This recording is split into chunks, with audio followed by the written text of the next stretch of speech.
Hello students, myself Grinjesh. I am your environmental studies teacher. I will be teaching you environmental studies. Okay. So today our first chapter is super senses. So what are senses? So senses are the experiences we experience. Means we smell, we touch, we feel, we hear, we see. So this are the senses. तो ये senses होता है कि हम किसी चीज़ को touch करते हैं या फील कर सकते हैं, किसी चीज़ की स्मेल हम सुगंध ले सकते हैं, दुर्गंध भाप सकते हैं। वो फिर हम आवाज़ों में भेद कर सकते हैं कि हम मर्द की आवाज़ कैसी होती है, औरत की कैसी होती है, किसी चीज़ के टकराने की आवाज़ कैसी होती है, म्यूज़िक क्या होता है, नॉइज़ क्या होता है, इसके बारे में।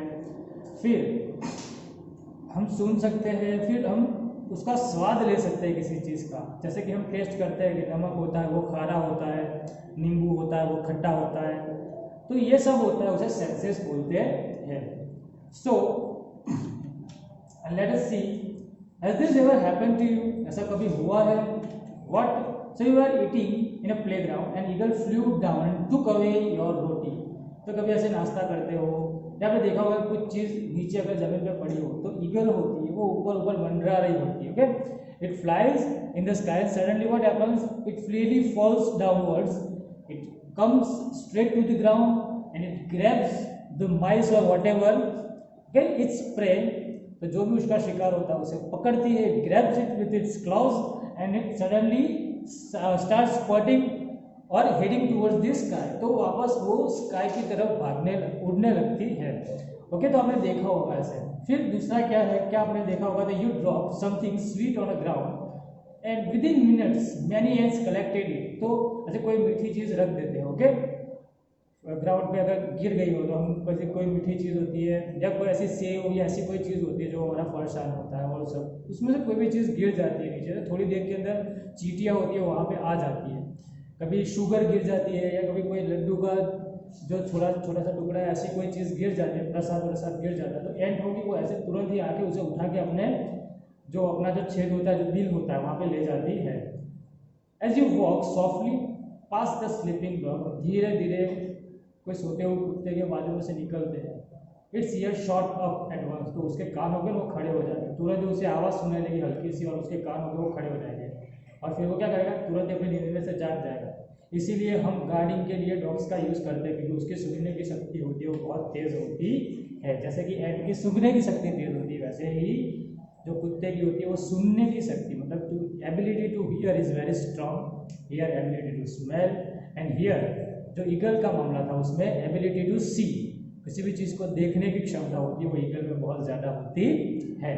Animals also have different senses, तो जानवरों के अंदर ही अलग अलग सेंसेस होती है। They can see, hear, taste, smell and feel. तो ये भी फील कर सकते हैं, सी सकते हैं, देख सकते हैं, सुन सकते हैं, स्वाद महसूस कर सकते हैं, स्मेल सूंघ सकते हैं एंड फील वो महसूस कर सकते हैं, अनुभव कर सकते हैं किसी चीज़ का। Okay, now some animals can see their prey from far away, बहुत दूर से। प्रे मतलब क्या होता है, यहाँ पे शिकार होता है। ओके, तो बहुत दूर से अपने जो शिकार होता है उसे वो देख लेते हैं।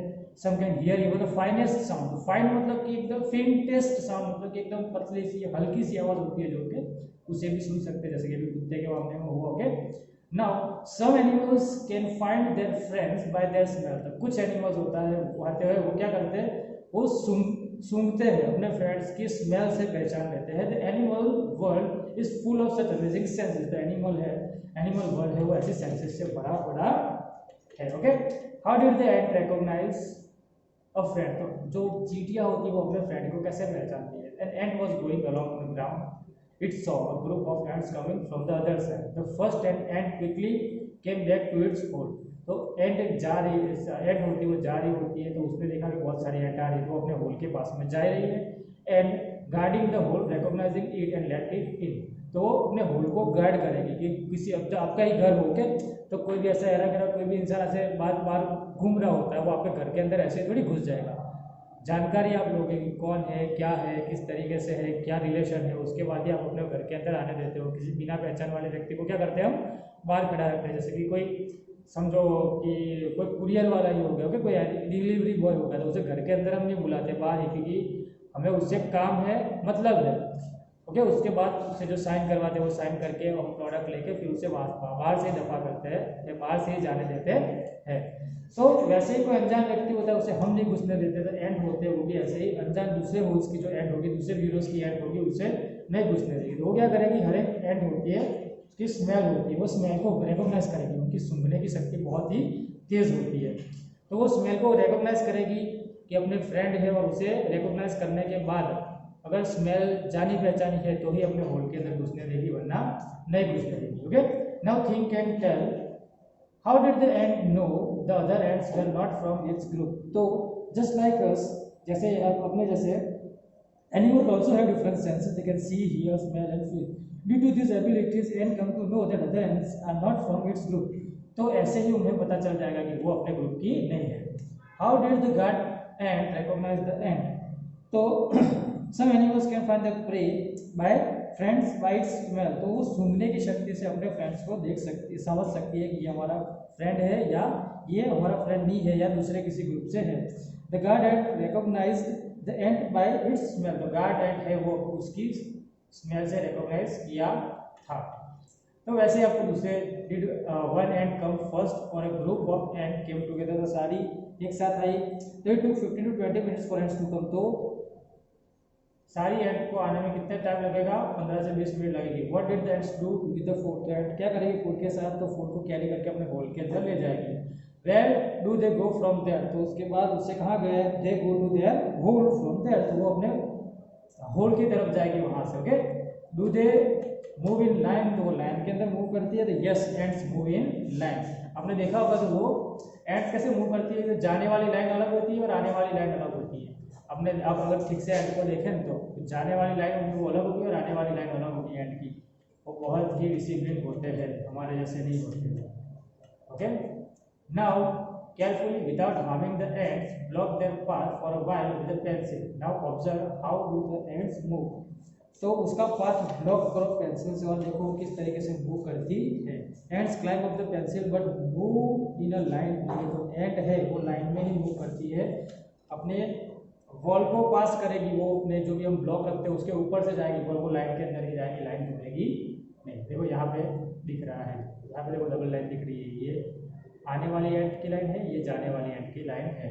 Many years ago, scientists did many experiments like this. He found out that as the ant move, they leave a smell on the ground. तो साइंटिस्ट ने क्या सोचा कि जैसे ही जो चींटियां होती है वो मूव करती है तो अपने जो पैरों के निशान होते हैं वहाँ पे एक हल्की सी स्मेल छोड़ जाती है।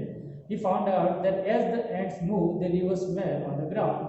The other ants follow the smell to find the way. तो दूसरी एंट होती है वो रास्ता ढूंढने के लिए वही स्मेल को पीछा करती है।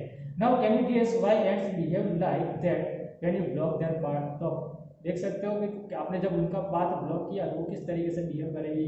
Some male insects can recognize their female by their smell. तो कुछ मेल इंसेक्ट होते हैं वो अपने जो फीमेल इंसेक्ट होते हैं उसको उनकी स्मेल से रिकॉग्नाइज करते हैं। Have you ever been troubled by mosquitoes? Just think, आपको किसी मॉस्किटो ने परेशान किया है। How do they know that you are where you are? तो आप कहाँ हो, अंधेरे में कैसे दिखेगा कि आप कहाँ हो। तो mosquitoes can find you by the smell of your body. तो आपकी बॉडी की स्मेल होगी, उससे मॉस्किटो होगी, वो आपको ढूंढेंगे।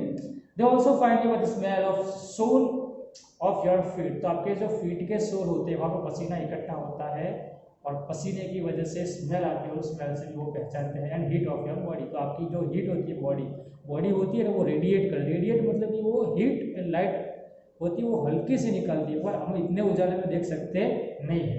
ओके, एकदम संपूर्ण अंधेरा होगा तो भी उसके अंदर हल्की सी लाइट होगी। ओके, तो ये है ना अपनी बॉडी होती है वो एक हीट होती है। हम टेम्परेचर नापते हैं, जब भी हम बीमार होते हैं तो क्या करते हैं, डॉक्टर क्या करते हैं, थर्मोमीटर होता है वो मुंह में रख के हमारा टेम्परेचर नापते हैं। तो हीट ऑफ बॉडी, हमारी बॉडी की कुछ हीट होती है तो वो हीट से हमें रिकॉग्नाइज करते हैं। Have you seen a dog sniffing here and there? देखा है ये स्निफिंग मतलब क्या होता है, स्मेल करना। वो एक नहीं होता है डॉग होता है वो नाक को जमीन पे रगड़ के ऐसे स्मेल करता करता आगे बढ़ता है, आपने देखा होगा। तो what do you think it is trying to smell, तो क्या स्मेल कर रहा था। Dog mark out their own area. Dog है वो अपना एरिया होते हैं, वो पीस करके अपना एरिया यूरिन या लेटरिन करके वो अपना एरिया मार्क कर देते हैं, फिर उसी की स्मेल से वो आगे बढ़ते हैं कि उनको पता चलता है कि ये हमारा एरिया है या हमारा एरिया नहीं है। बोलते हैं कि कुत्ते होते हैं वो अपना इलाका रखते हैं, फिर उसी इलाके के अंदर घूमते हैं, वो बाहर जाते नहीं, और बाहर के कुत्तों को अपने इलाके के अंदर घुसने देते नहीं है। They can make out their dog has come into their area. तो इसी से पता चल जाएगा दूसरा कोई कुत्ता आया है उनके एरिया में, और फिर बवाल होती है, झगड़ा होता है, गैंग वॉर होता है, right. In what ways do human beings make use of special senses or smells of dog. तो किस तरीके से हम डॉग्स की स्मेल करने की एबिलिटी का यूज़ करते हैं। तो हमने देखा होगा पुलिस होते हैं वो रखते हैं डॉग्स को, आर्मी होते हैं वो डॉग्स को रखते हैं, ताकि बॉम्ब होता है या किसी भी क्रिमिनल को ढूंढने में, किसी क्रिमिनल की कोई चीज़ गिर जाती है, हमने देखा होगा मूवीज़ के अंदर कि क्रिमिनल का हैंडकरचीफ या वॉलेट या किसी की कोई चीज़ ऐसे गिर गई, तो डॉग को क्या करेगा, वो सूंघाएगा, फिर डॉग होगा वो स्मेल का पीछा करते करते क्रिमिनल को पकड़ लेगा। वैसे इतना ईजी भी नहीं होता है, पर डॉग्स होते हैं वो इस तरीके से स्मेल करते हैं, उनकी स्मेल की एबिलिटी बहुत अच्छी होती है। फिर दूसरा क्या होता है कि जब भी ये आर्मी वाले क्यों यूज़ करते हैं डॉग्स को, कि वो लैंड माइन जहाँ पे इंसान नहीं जा सकते, क्योंकि इंसान का वजन कम से कम 50 किलो से अप होता है, 60-65, और आर्मी जो होते हैं उनका जो होता है खुराक वो हैवी होता है, तो उनका वजन 70 अप होता है। तो अभी इतने वजन के साथ किसी माइन के ऊपर पैर रख दे या किसी बॉम्ब के पास जाए तो क्या होगा, ओके, तो प्रॉब्लम हो सकती है। तो ये क्या करेंगे, डॉग्स को भेजेंगे, उनका वजन कितना होगा, मुश्किल से 19 से 20 से 22 किलो आसपास होता है, उससे ज़्यादा होता नहीं है वजन। वो लैब्राडोर और रिट्रीवर का यूज़ करते हैं या जर्मन शेफर्ड का या डॉबरमैन का यूज़ करते हैं। तो इन डॉग्स का वजन कम होता है और उनकी एबिलिटी ऑफ स्मेलिंग बहुत ही अच्छी होती है। सो उसी का यूज़ करके ये क्रिमिनल्स को पकड़ते हैं या बॉम्ब्स को डिटेक्ट करते हैं और फिर उनको डिस्ट्रॉय करते हैं या डीएक्टिव करते हैं। Name the animal that you would be able to recognise only by their smell without seeing them. तो किसी जानवर को उसकी स्मेल से ही पहचान लो, ऐसा कोई एनिमल है, कोई नज़र में ऐसा एनिमल कि आपसे पूछे उसकी स्मेल से पहचान लो। सो पेट एनिमल्स जैसे डॉग है, काऊ है, बफेलो है, वो उसकी स्मेल से